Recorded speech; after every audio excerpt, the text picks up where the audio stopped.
I'll tell you two stories since we have a few minutes. It's all from the same Farbrengen of Yud Beis Tammuz of 1959. First story. So the Frierdiker Rebbe related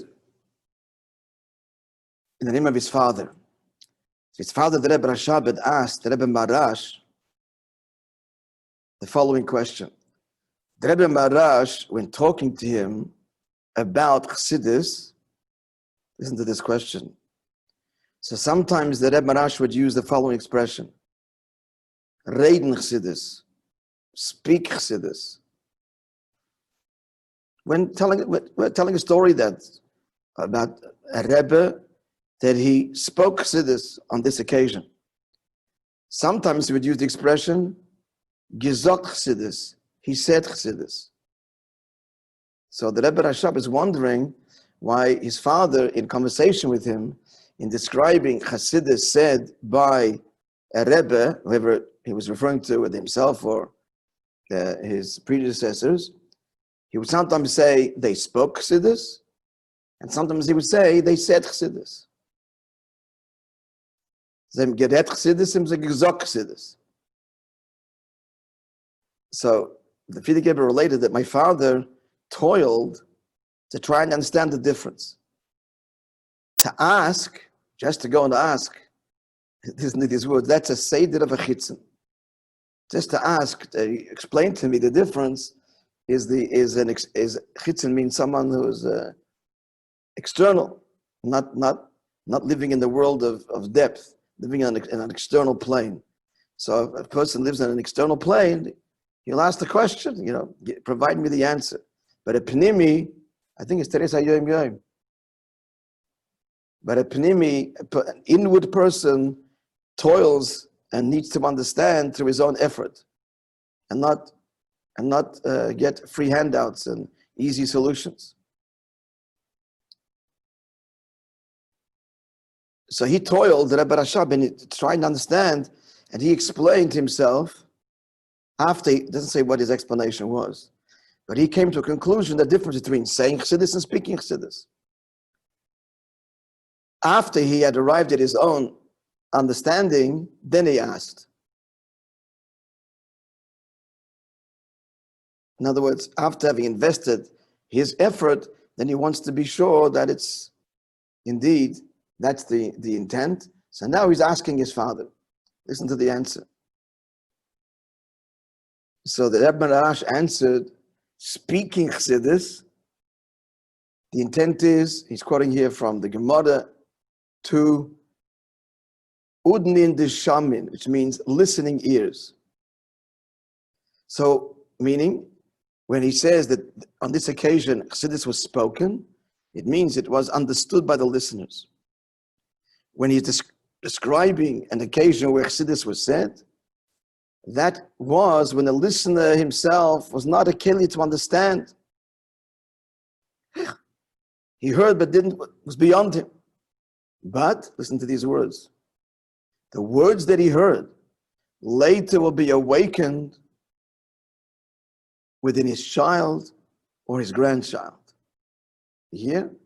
The words of Chassidus that he heard from the Rebbe, they didn't grasp intellectually, but entered him on some subliminal, transcendent level, will affect a child or a grandchild. And that's why, said the Rebbe Marash to the Rebbe Rashab, when I tell a story about a maimer that the listeners at the time were not kelim, I say that then the Rebbe said Chassidus. When I relate a story about a maimer where the listeners understood, was brought down to their level, as it were, then they would describe that as Chassidus was spoken. End of story.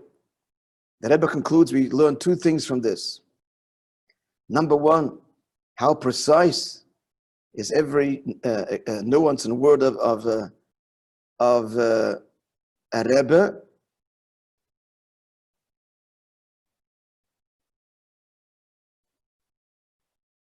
First he says, how precise is every tnuah. Tnuah means every expression is precise, and especially when the Rebbe says something the choice of words and language, how precise that is. And the second lesson we learn is from not the speaking, but the saying of Chassidus. That even, this is very useful for us learning the Maimer, that even if at the time it didn't penetrate to the listeners,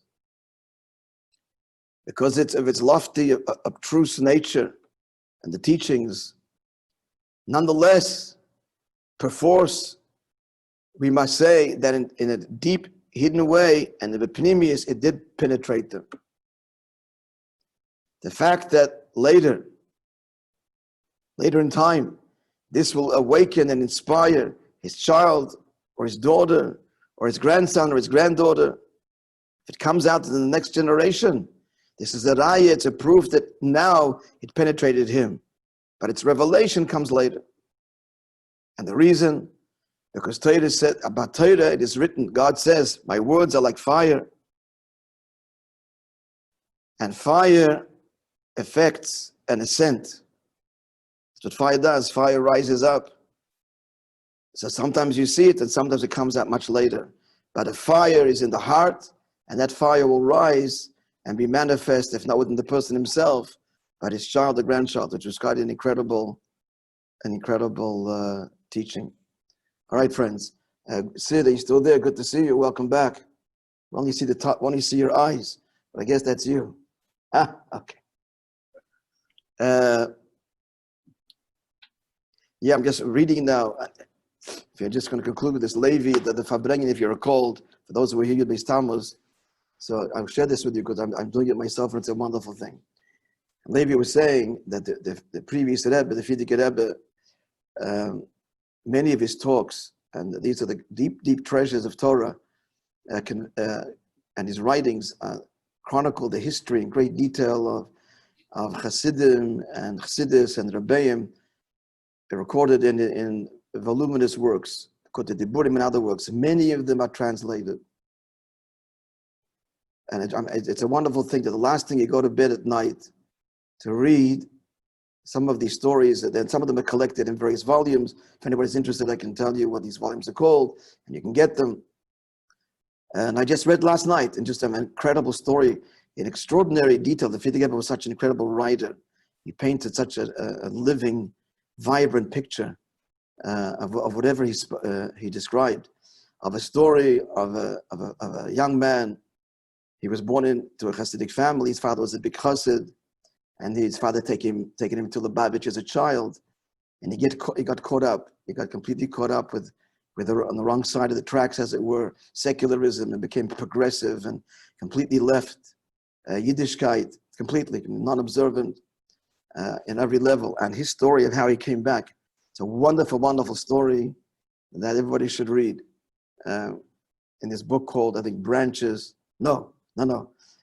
It's called Portraits of Chassidim. It's translations of some of the previous Rebbe's writings, or siches, writings, hatamim, of portraits of Chassidim of previous generations. Anyway, the story there is this story. That it took generation, his father and even himself, for the words of the Rebbe Maharash, told his child, and eventually he came back at the age of 55 years old. Eventually he came back to Yiddishkeit, lived out his years in Amsterdam, was very successful, and passed away in 1935. From words that were said by the Rebbe Maharash many, many years earlier, as a child. But here we're learning something else, related. If we should know, we learned the Maimer. We don't grasp it fully. We're saying the words, but speaking, which implies articulation and understanding, you may not get it fully. But the neshama hears it, and it penetrates into the heart, and has an effect, if not today, tomorrow. And God willing, in our children and grandchildren. All right, friends, have a wonderful day. And important, I'm going to put this out on the WhatsApp. Tomorrow we'll learn at 8. Fridays at 8. Because I have another class that I can't change. They started at 6:30 on Fridays and involves a whole lot of people, and they can't change it. It's very difficult for them. So meanwhile, Friday will go to 8, but the rest of the week will be next week, God willing, same time, 6:20. We'll see what happens. Okay, stay tuned. Have a wonderful day. Atzlacha.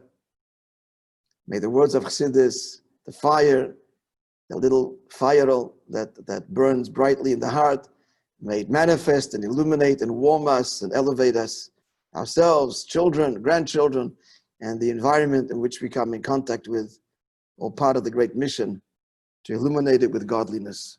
Have a wonderful day. Amen. Beautiful. Yeshikoach, Rabbi. May you be blessed. All of you. All the best. Thank you.